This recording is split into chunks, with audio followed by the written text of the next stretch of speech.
That Great Business Show, Ireland's best business podcast.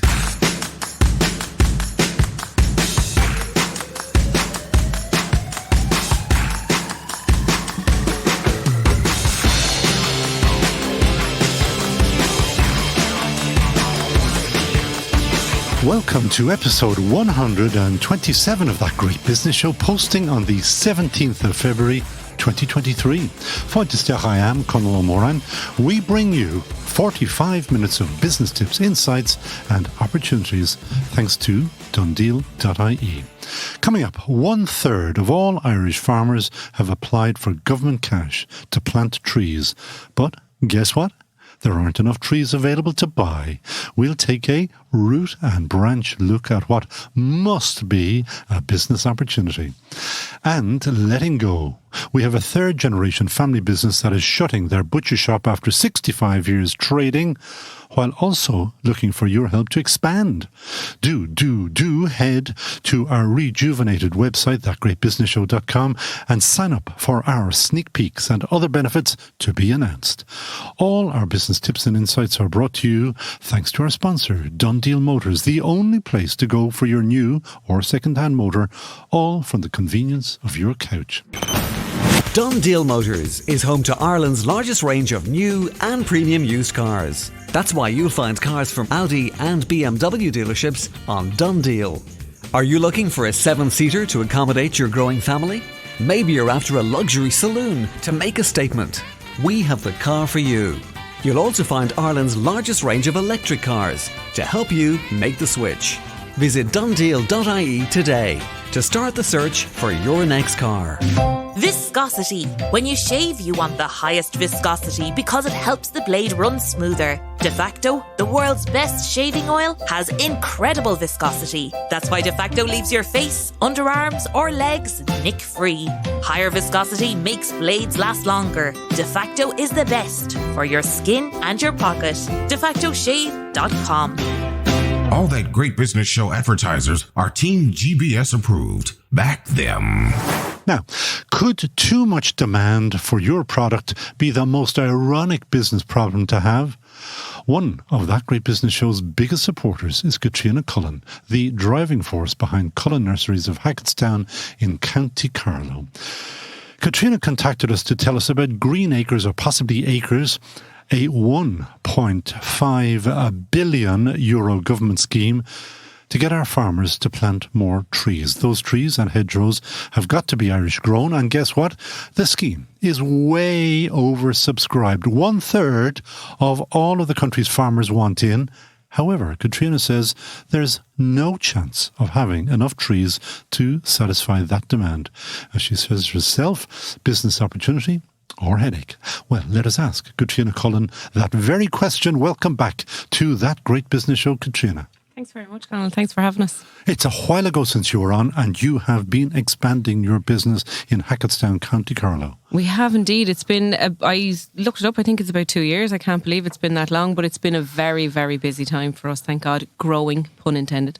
Yeah, we've been very busy, thank God. And what kind of growth have you seen? Because you have expanded your acreage and stuff like that. We have indeed. We started off with about 11 acres. We're now at 20. So we purchased about 8.5 acres there back in, the way the years are going, it's possibly 2 years ago now. So we would have lined that in. So we're starting to lift product out of that field now because, as you know, our business model is a little bit different in that we have to plan a couple of years ahead, which is challenging, but still at the same time it forces us to create trends rather than follow. And you also have been busy going to and on courses, because I know you want to make sure that you shout out for your Acorns course, isn't that right? Yes, so I was very lucky. I was in Acorn 6, which was actually run through the COVID pandemic, so it was all online. Now, look, it was a fantastic opportunity because I was homeschooling banana bread baking and teaching the next generation how to pull weeds. You were schooling banana breads? I don't think so. I think you were schooling and making banana breads. Was trying to balance it all. But three of your kids, one of them who's sitting in front of me. Yeah, that's Rory. Hello, Rory. Oh, that's a gentle little hello in the background there. So I was on Acorn 6 during the COVID pandemic online. So I probably, although it was brilliant and it encouraged me to look at my business and expand her business and learn fantastic new skills, it was possibly a little bit of a disadvantage in that I didn't get the whole experience and the whole networking thing. And over the last couple of years, I really have learned how important it is to build a network. So I applied for Acorns Plus. I met Paula Fitzsimons in person at the Ploughing Championship. Our hero is right. I specifically made time to go meet Paula, and she invited me onto Acorns, or I applied for Acorns Plus. I was successful, and she actually asked me to give a talk at the first forum, so with the new Acorns 8 people, and then with the 2 Acorns Plus teams. And you are speaking or talking in a language that not everybody understands. What is Acorn and what Acorns, and what is it for? So Acorns is to support the creation of rural nascent female startup businesses. Hugely important. Hugely important. So 50 women are selected every year. So they apply online and are selected every year. And then you go through, you get a mentor or a lead Acorn, and you have sessions over 6 months, and it helps you, encourages you, and teaches you how to look at your business from the point of view of KPIs, goals, values, a range of things that maybe you don't consider otherwise. But we meet up in person once a month for 6 months. My Acorns Plus team is a diverse collection of women across many different sectors of Irish society and business, and we meet in the Mullingar Park Hotel. And you have a new Wonder Woman mentor that you were just telling me about. I do. I'm very, very lucky to be under the leadership of Claire Duignan. And I came away from the first forum, and Rob said to me, how'd you get on? And I said, Robert, I've met the most amazing woman. She can look like there's 8 or 9 different businesses, so different. There's a nursery. There's a girl who has an oyster bar over in Sligo. There's a health and safety professional. There's Pauline Doyle from Polly and Andy Socks.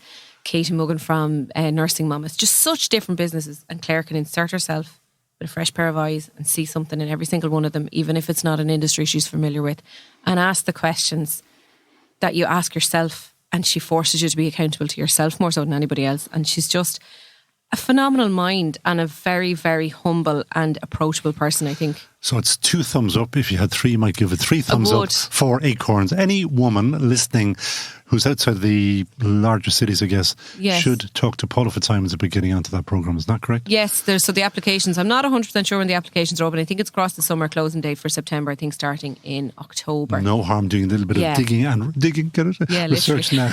Sorry about that. But Acorns, how appropriate from small acorns, mighty oaks grow. Maybe from mighty acorns. Yeah, even mightier acorns. So, neatly segue into the topic of the day. There aren't enough trees. Aren't enough trees. Yeah. So the acre scheme is it's closed now for application, but the application date was a few weeks ago. They're supposedly releasing the letters in the next couple of days to tell them who's been successful or not. So there was 34,000. I suppose, spots on the scheme. It's way oversubscribed at 50,000 people. So there's either going to be a massive further injection of funds, or there's going to be 16,000 upset farmers. Well, you live and eat trees, so you know the kind of demand. How many trees are produced or are ready for planting in Ireland on any given year? And what is the demand from this scheme? Well, look, we're only a small nursery, but we're not small either. At 20 acres, like, we'd have most of that under the ground, considering crop rotations, etc. Like, we'd be lining 30 or 40,000 trees into the year every year, but like, it's taken 3 years to get down to the stage where you're lifting them out again. So that's kind of the problem. It's not an off-the-shelf product. So like, there's very few family-run nurseries in Ireland. There's not going to be enough of a demand for them, and the criteria is that it's Irish, but we haven't been exactly guided how tight that criteria is. And you told me off air a little story that I had not known, is that Irish can be moved a wee bit. Yeah, there is. And like I said, we haven't been consulted, or we haven't been directly, formally informed as to what way that is. So if something is lined into the ground and it's grown for a growing season in Ireland, it's considered Irish. But is that 1 year? 1 year, one growing season. So if you've got something from Holland or wherever, you stick it in here, it becomes Irish. It's a bit like our circuit. It does, yes, but it does, the grandparent rule. It does, but we haven't been informed if that's actually going to be sufficient. So that's probably the concern. Like, but the same thing is, these things take time. So it's bare root planting season now, but that kind of weather dependent. We could be coming to the end of berry planting season in March, whereas we're turning around getting ready for the next couple of years, and obviously that has to be our priority at the end of March, or have nothing to sell next year, the year after. So the window's closing, nobody's got letters.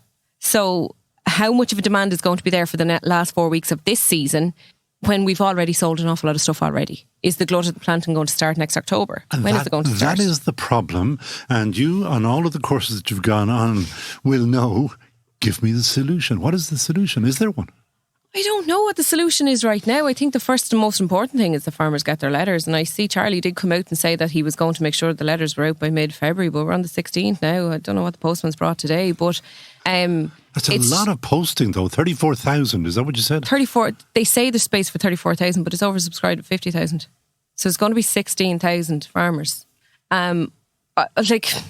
I don't have the solution. I have the plants, but I don't have the solution. I don't have all the plants either. I don't have enough of them. But there's nothing close to... what are the numbers that I was asking there about? How many? Let us say that they go 35,000 farmers and that they plant to the max. Now, there is different schemes, as in some people are going to put in a new hedgerow. Some people are going to put in a riparian zone, which means that they're going to plant to improve the quality of riverbanks. Others are going to put in a buffer zone in front of slurry tanks and stuff to absorb nitrogen or the ammonia gases that are produced. So there's different elements of it, but the deadline is 2024. So realistically, anyone thinking of planting has to get their planting done by March 2024. But 2024 sounds like a long time away, but when there's only a couple of months of the year that you can plant in, it's not that long away at all. So unless they extend the deadline, and give businesses and nursery and industry like us time to grow more of a product that you could get it into the following planting season, it could be a solution. A finger in the air. Does this scheme need 1 million trees and bushes, and you have 40,000? I mean, there's a massive fall down. We're only shortage. one business. There are massive businesses. There's massive nurseries. There certainly is. But they can't produce, or can they? We can't. 1 million? We can't accelerate production. That's our problem. These things take time. And my mother, remember when I was getting ready to have children, she'd be like, when the apple is ripe, it'll fall. These things simply take time. It cannot be accelerated.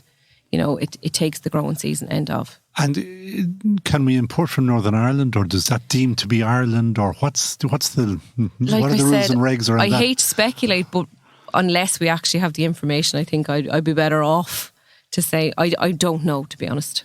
But if you don't know, nobody knows, because it is your business. It is our business. It is our industry. Now, I'm sure there's somebody in an office somewhere who knows, but they probably know the theory end of it, not the practical. Now, you contacted me to give out about this, to say about this, and we both agree it's a problem, but I'm not hearing a solution. I think a solution will possibly be to extend the deadline. I think it will give an awful lot of farmers more time.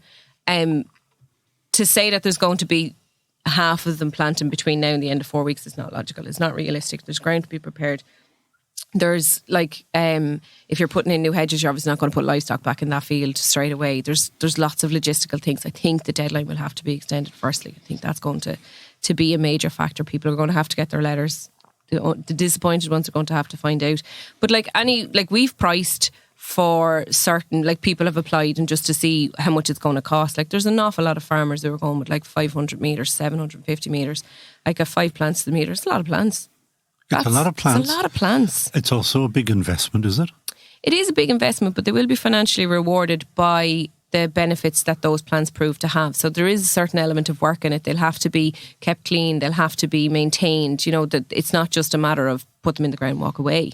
Now, saying that, Colin, it is a fantastic initiative in the sense that it does encourage farmers to plant. And Robert is at this business a long, long time. You should explain the Robert that you keep referencing. Robert is my husband. He has been in the nursery industry all his life. I came into the business in 2019.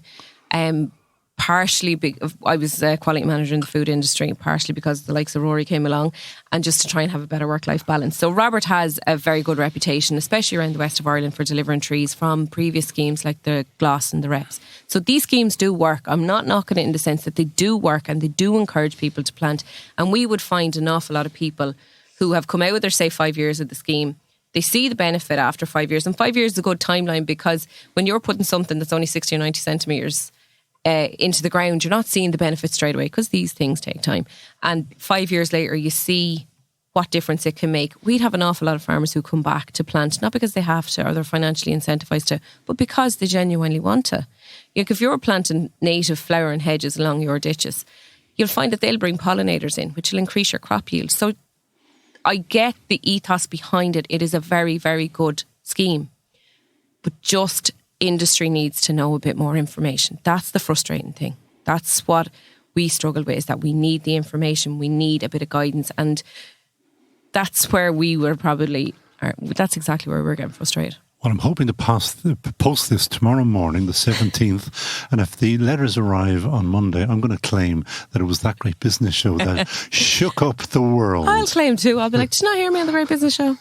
That's why they all got letters. Back to your own business. You cannot supply anything near that demand.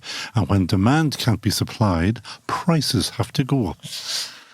Yes, possibly. Look, we're very, I'm not going to say lucky. I don't know if I believe in luck anymore. Hardworking. We're very hardworking in that we have an awful lot of product in the ground, and we have done an awful lot of courses through our local enterprise office that have taught us how to run our business in a time and cost effective manner. So our overheads are lower, so we can be a bit more competitive than, say, garden centres and stuff. But garden centres is a different industry. They're selling a day out and a lifestyle and totally get it. And look, I love an old Sunday peruse in a garden centre.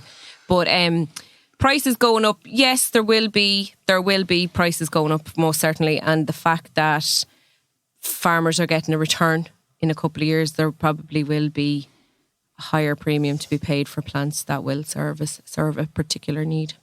Will it make a difference to you? I heard you talk there about the pollinators.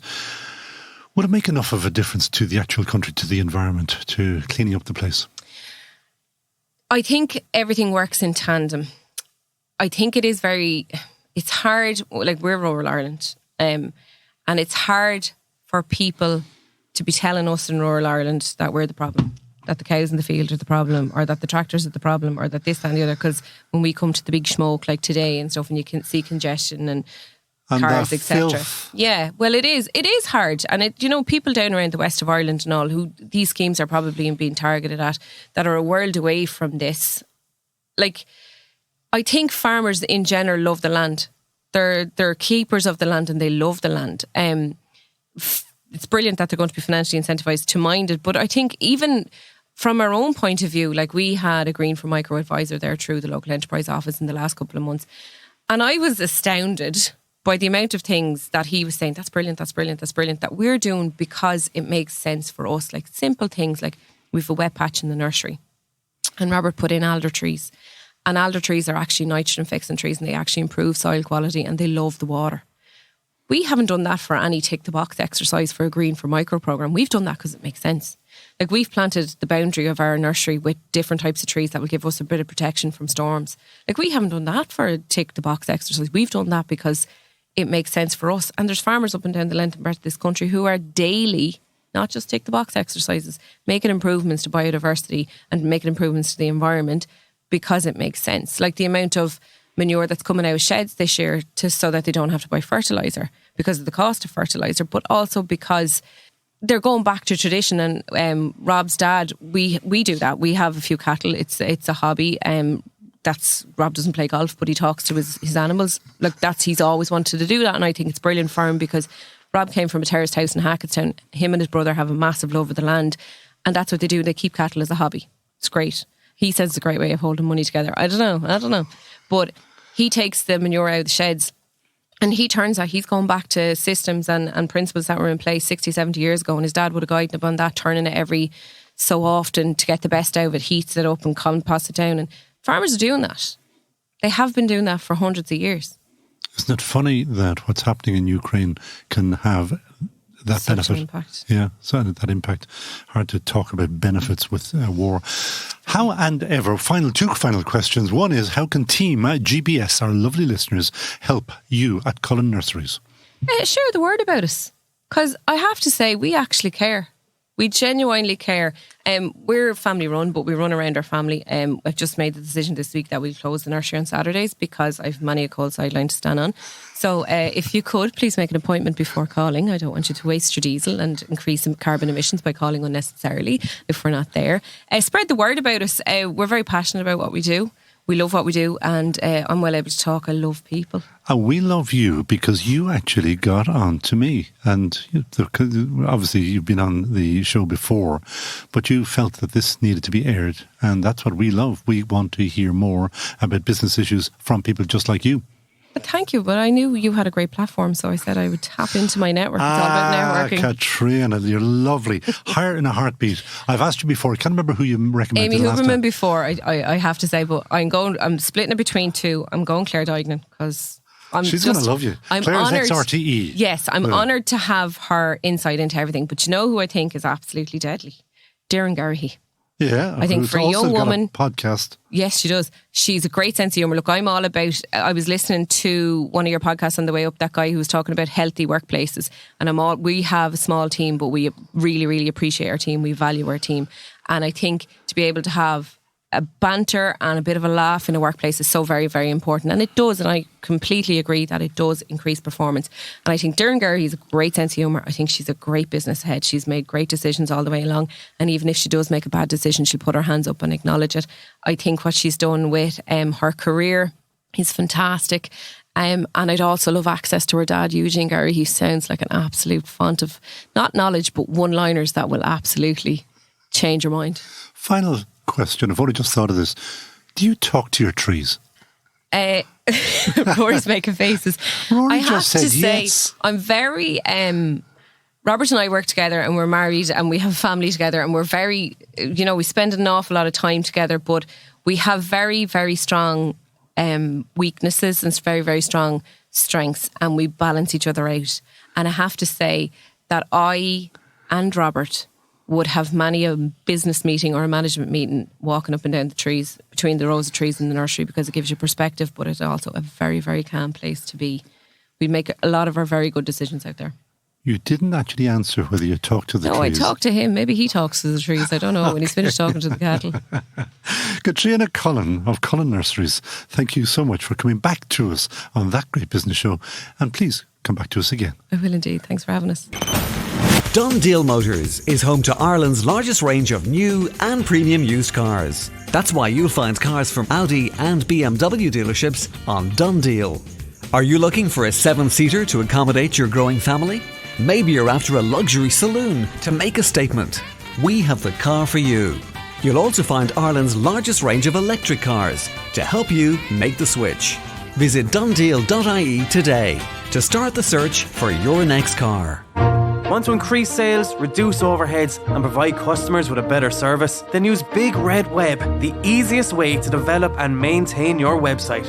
It gives you powerful business reporting, digital marketing and automatically integrates with the award-winning Big Red cloud accounting software. It's a game changer for SME businesses. It's so good, the government gives you a €2,500 grant towards it. Big Red Web, e-commerce made simple. BigRedCloud.com/web.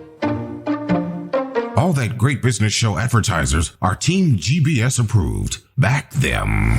So, what happens when business reality collides with business nostalgia? Kate McLoughlin is MD of a 65-year-old third-generation family butcher's business. They had a traditional butcher shop in Ballyfermot in Dublin until recently, when they took the painful decision to shut shop and concentrate on growing their business directly supplying quality restaurants and food outlets around Dublin. They were finding it nigh on impossible to compete with the big boy butchers. Now, I came across Kate via our mega supporter, Paula Fitzsimons. Yep, there you go again. Who keeps sending us fabulous women entrepreneurs from her Enterprise Ireland-backed courses. Kate has been on 1, 2, 3 courses with Paula so far, going back for more because they're so good, she says. Kate McLoughlin, welcome to That Great Business Show. Thank you. That was a very nice introduction. It goes downhill from here. Okay, great. You're a butcher, but you're not a butcher. No, I know. I've struggled with this for a while. I run a butcher's. I come from a long line of butchers. I've 2 uncles, my dad, my grandfather, my father-in-law is also a butcher, but no, I'm not. And we employ great butchers who have an incredible skill. So I would feel I would not call myself a butcher, but the ins and outs. Yes, I can go there. Yeah. There is a lovely photograph, and we will be putting it up onto the website, thatgreatbusinessshow.com, of Kate McLoughlin with an OU. And what it is, it's Kate holding a poor little piggy's head. Yeah. And the piggy is dispatched, so the rest of the piggy is not there. And that must make you feel like you're in there. You're a real butcher. Oh, well, it makes me feel proud. Day one, I definitely was shocked by the pigs' heads. But, when you realise that every part of the animal is important and we have to move every part of the animal, that, it's just as good as the bacon or the leg or the rack, Snout to tail, is that what it is? Nose to tail, Nose to tail. Yeah. So it's quite a fashionable term at the moment, but we've been doing that for generations, really. Buying full carcass animals is really what we have to do to get the best quality product.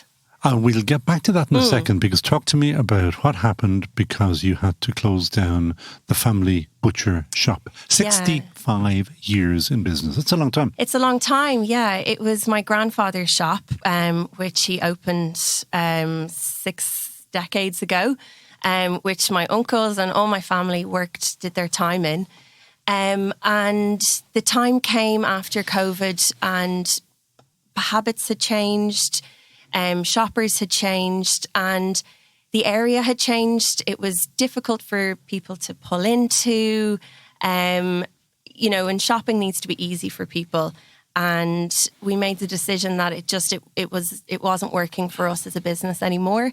And we needed to really focus all of our energy into where the growth potential was, which is the wholesale business. Which we'll get on to, because I need to know, is the family butcher, as we used to know, about to die? Is it all over for them? I hope not. I really hope not. And I think everybody eats meat at a certain level. Most people eat meat, and I think it's important that people focus on the quality of the meat. So maybe if it has to be less frequently, but better quality. So I would really hope that the good quality butchers out there, even if there's less of them, that they can provide good quality produce to communities. I'm trying to very gently bring you around to start giving out about the big chains, the Tesco's, the Duns and whatever. Yeah. Are they doing it in for you? Because, we like meat, we like all the above, and we want to eat the best we can. But when you're running around and you just need to get fed, you see a lamb chop or a pork chop or whatever, and that goes into the basket. Do people really discern, that's a better pork chop than that's a better lamb chop? I think it's hard. I'm guilty of it too. I'm in a supermarket and I still pick up sausages if I need them. People have to do what they have to do, and people are very time poor. But I think that the supermarkets are giving a bad name to the meat industry. Are they? I think that they're selling a product at the wrong price. I think that it's sold too cheap. So then when people go into a butcher to buy a quality product, that they feel that they're being maybe ripped off, where really, it's the true value of the product. And that's your perfect opportunity to explain what is the difference, because your business model is so different to the large multiples. Yeah. So where we are now is we have a factory which employs 12 people. That's in Clondalkin. In Clondalkin, yeah. And from there we supply restaurants and hotels in Dublin and beyond. And what makes us different is that we source from small family farms and abattoirs to source the best product, some of the best product in Ireland. Full carcass, beef, lamb, pork, poultry, venison, we do it all. And going back to what we were saying earlier about nose to tail, when you buy the full carcass, you have to find a home for all of it. And finding a home is a challenge. It would be much easier if we just bought a box of rashers in and sold them. But you can't stand over the quality. And for us and McLoughlin's, it's all about quality. It's about the quality that we give our customers, because our customers, they want the best quality for their customers. So to buy the full animal, we dry age our beef, we brine our own bacon, we have a smoker where we smoke pork, we cook pastrami, hams, we make sausages, even haggis. We do it all. Because I'm listening to that, I'm thinking, but that's the makings of a brand. So is the journey, I hate using that term, but I will, that you guys are on, are you going to try to brand things McLoughlin so that I go around and say, oh, McLoughlin, they're good? Well, we are. I would like to think of us as a brand, really. And when you eat in our restaurants, they print McLoughlin's on the menu. I saw that. Oh, well, good. Yeah. And it's, there's nothing more satisfying whether you're in the old spot eating a ribeye steak and it's McLoughlin's, or you're in Urbanity coffee shop having a sausage sandwich. And, when our customers are proud to put our name on the menu, we know we're doing something right. And it's very important to us, because I think we are different to what else is out there. And I learned from you, because I didn't know this, being the good little dub that I am, is that there are still smaller abattoirs still available. I thought that they had all been amalgamated. And that, no, thankfully. And that there's a handful still there. There are, yeah. And that you can actually trace your animal right back onto a farm. Absolutely. Oh, 100%. So every animal that comes into us is tagged with the farmer's name and the farm. So we source from a small pool of farmers in South Leinster predominantly. And they're small family businesses, farmers like we are. They sell to the local abattoir, and they deliver up to us on a weekly basis. So we have a requirement for our customers of what type of cattle and grade that we want. So we've been working with them for so long, they know how to rear the cattle, and they're ensured that we will buy from them then. But does it actually go that far down the chain? It's only 2 steps. Yeah, but do you know that Mrs. McCarthy is growing cattle, and that Mrs. McCarthy will give you the right cattle for your abattoir? Well, the trust works both ways. Yeah. So if Mrs. McCarthy's got her cattle and she's selling it to our, say, Niall O'Gorman and Castledermot is our abattoir, he picks the beef for us. He sends up the beef that will meet our specs. So there's no point in small, cows that are too small or too big. We need one a certain size. We need them a certain breed and a certain age. And thankfully, we've got relationships with our suppliers that's what we get. I hope we haven't got the relationships with the cattle, because that'd be short term. Yeah. So, hard question, but please answer, is that if Tesco or Dunnes or whomsoever are selling it at 1, what is the correct price that they should be selling at? Should that be 2, or what is the margin that is just unsustainable? I do see chickens at €6, and I just say, no way. Yeah, I mean, look, supermarkets pricing is extremely complex. There's loss leaders. You look at a price of milk compared to a rack of pork, and how can but they've got to do what they've got to do, and I'm not in the supermarket game. I wouldn't want to be.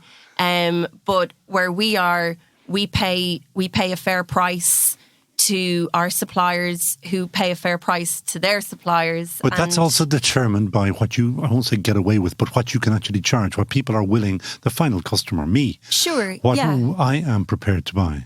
Yeah, and I think along the line, everybody has to have respect for the product and respect for the next stage, up and down. And when everyone, you can't get greedy in the meat business, because the margin is just not there. And there's a lot of labour, there's a lot of time, there's a lot of overheads. So everybody's got to just be happy with, getting what they get, and knowing that my chefs have to make money to sell it to the end customer. And we always say that in our business, our customer isn't just the chef or the restaurant. Our customer is the person who eats it on the plate. And at the end of the day, if our customer is not happy, we won't be in business. If push comes to shove, the restaurant owner, and they are a key customer of yours, they have to make out their margin. And if they tell me that it's from, Mrs. Murphy's farm, well, I have no way of checking that. They don't have a passport or anything. Sure. So therefore, I know there's an awful lot of trust. But you, when I say you, traditional butchers can be cut out. In terms of where the name comes from? Where the meat comes from. Sure. And that certainly does happen. But I'm more than happy to support the person down the chain in my incidents. If they want to name Hughie Fitzpatrick in Castledermot, who rears all of our lambs, and that goes on the menu, his lamb goes into Patrick Ebo, it goes to one of plenty of our customers around town. I'm thrilled for him to get the recognition because he's out on the cold face rearing those lambs. Yes, we have an important part to play in processing and butchering and supplying, but you can't win them all. So So there's a big education there because you have to convince people who are not just time poor, they're also poor, as in financially poor, that your product is better. How do you measure better? To our restaurant customers? Correct, yeah. Well, how are we better? I think to be better, you have to have a great product, but you also have to have a great service and you have to have a relationship. And, we could have the best product, but if we don't have service and relationship or we're, no good to deal with, they won't continue. So we have relationships with our customers for a long time because I like dealing with them, they like dealing with us, and we try to always deliver the best we can. We don't always get it right, but we throw our hands up when we don't and we fix it. What could possibly go wrong? What has gone wrong on you? Oh, well, it's not a science. Animals certainly aren't, it's not like baking a cake. Some are too fatty, some are, too lean. Mistakes happen, they get the wrong product or, the wrong spec. But we've a pretty quick turnaround and we always strive to fix it as quick as we can. Yeah. And you are, now we've closed the shop, but you are expanding on the wholesale side. Yeah, absolutely. So we've grown from having one van on the road. We now have 4 vans on the road and we use the DPD courier network for next day delivery all over Ireland. So we're delivering down as far as Sheen Falls in County Kerry, right across Ireland. And that is wholesale only, really. Wholesale only. Yeah, ever think of the Americans, and I've always intrigued by this, the Americans, you can buy whatever kind of meat you want and they just ship it to you, to individuals. Yeah. Did you ever consider shipping it? We went down that road during COVID and it was challenging, to be honest. So where we are operating out of is for wholesale, so it's bulk product, really. So, we sell catering size packs. And in Ireland, predominantly, the home customer really wants singular packs.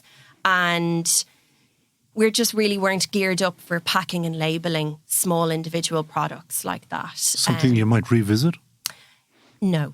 I think that book is closed. It was good while it lasted. It got us through COVID, but my time and energy is on wholesale. Yeah. And that is, I'm hoping, where Team GBS is going to help you because you want their help. What would you like them to do for you?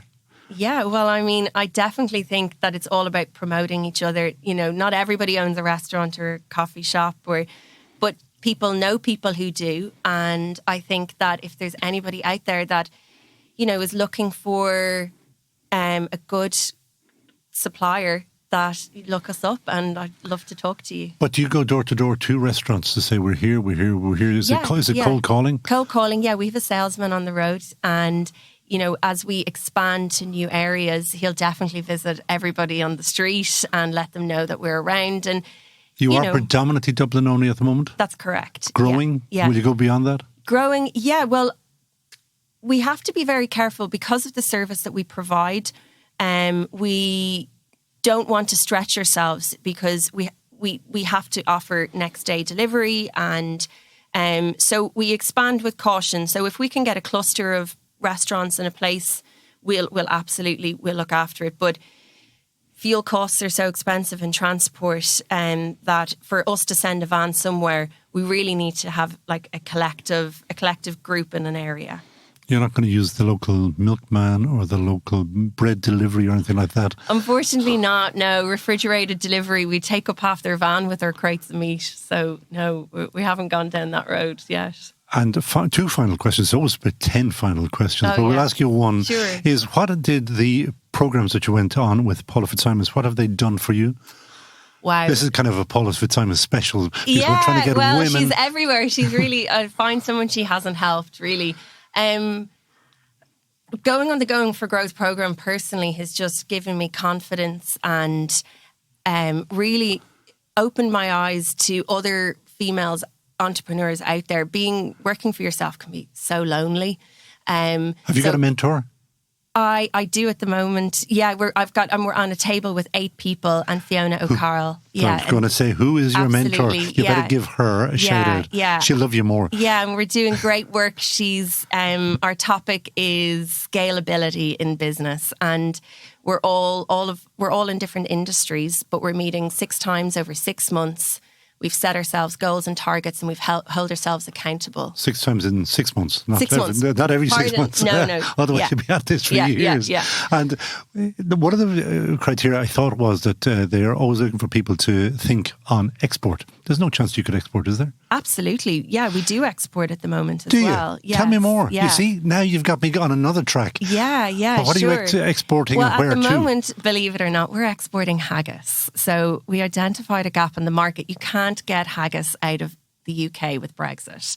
And we make haggis, and thankfully, Mr. Google, people who Google us find that we are a producer of haggis. So we have been able to ship haggis to the Netherlands, to Germany, for all the Scottish people who want to celebrate Burns Day. So too late this year. But next year, McLoughlin's. Yeah. I want to see what is unusual are you doing? Unusual products. Anything else? Haggis is probably the most unusual because it's one that's not eaten by most Irish people. But we smoke and make our own beautiful cooked pastrami. And yeah, we'll try our hand at anything. There is. I used to work once upon a time in a different radio station, and I had a guy on from Northern Ireland, and he talked about, he was in the abattoir business, and about pizzle. You will not know what pizzle is, do you? No. No, you don't want to know. He makes a huge amount of money out of it. And if I can find it, I will actually tag it on. We're now putting up different kinds of things on that Great Business Show's site. It is one of the funniest things that I ever dealt with was pizzle. Okay. The rest you can leave to your imagination. Okay. Final question. Kate McLoughlin, who would she hire in a heartbeat? I would hire my grandfather. I was 12 when he passed away, and I never had the opportunity to work with him. And over 2 decades later, the business we are today has been shaped by his positive mindset and his hard work attitude. And What was his name? He was known as the boss by his family and employees. His name was Joe McLoughlin. And he, to this day, people that knew him I just always have the fondest things to say about him, and anyone that worked with him did as well. And I'd love to have him back to have a go at the business together. But, I've got the next best thing with my dad, and I'm very lucky to be working with him in the business as well. So, yeah. Well, to the boss, Joe McLoughlin. Yeah. I think that's a fair request. We can't bring him back, but he's still with you. Like he is. He's obviously he lives on. Yeah, absolutely. The whole culture and the attitude and all is there. Yeah. Kate McLoughlin, MD of McLoughlin's Butchers, thank you so much for joining us on That Great Business Show. Want to increase sales, reduce overheads, and provide customers with a better service? Then use Big Red Web, the easiest way to develop and maintain your website. It gives you powerful business reporting, digital marketing, and automatically integrates with the award-winning Big Red cloud accounting software. It's a game changer for SME businesses. It's so good, the government gives you a €2,500 grant towards it. Big Red Web, e-commerce made simple. BigRedCloud.com/web. De facto shaving oil, made only from natural oils. Nothing nasty on your skin. All That Great Business Show advertisers are Team GBS approved. Back them. And that is it from That Great Business Show, episode 127. 45 minutes of business insights and inspiration. Thanks to our sponsor, DoneDeal.ie, the place to find your next car, new or second hand. Make sure to sign up for updates on our website, thatgreatbusinessshow.com, and then you will be first to know what's coming next. And like today's guests, do keep in touch with us on our LinkedIn page. We have great chats with them there, and that could be you too. And use it too if you'd like to advertise with us. We record at the Dublin South Podcast Studios, where Lee Bullfighter Brennan is today's sound engineer. Later, Neil Horner will add his own digital insights to our podcast in post-production.